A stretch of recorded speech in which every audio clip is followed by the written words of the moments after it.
Identifier les plantes sauvages, celles qui parviennent à pousser dans les interstices des zones goudronnées en particulier. J'en ai coupé un petit morceau, il y a un latex dedans.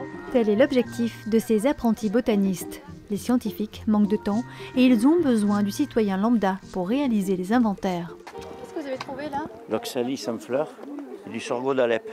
Qu'est-ce que c'est que ça? Et à quoi ça sert? Le sorgho d'Alep, autrefois, on en faisait des balais, je crois, non?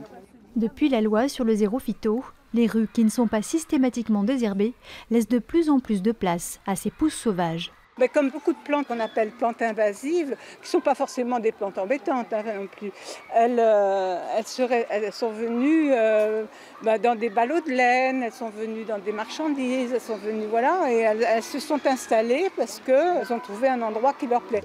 Certaines de ces plantes urbaines tempèrent des zones très chaudes, d'autres aident à la dépollution en absorbant les métaux lourds.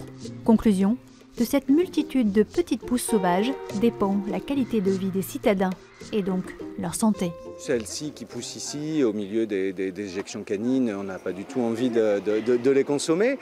Mais en même temps, moi, depuis que je me suis intéressé à ça et que je connais maintenant les familles de plantes et que je les reconnais, quand je me promène quelque part, que ce soit dans un parc ou dans une ville ou même dans la nature, en fait, c'est comme si j'étais dans une réalité augmentée. C'est-à-dire que je vois comme des petites cases qui s'allument pour chaque plante en me disant « Ah bah tiens, ça, c'est la vergerette du Canada, je sais qu'elle va être éventuellement comestible, qu'elle va servir en médicinal à ça. » Récolte terminée, place aux herbiers numériques.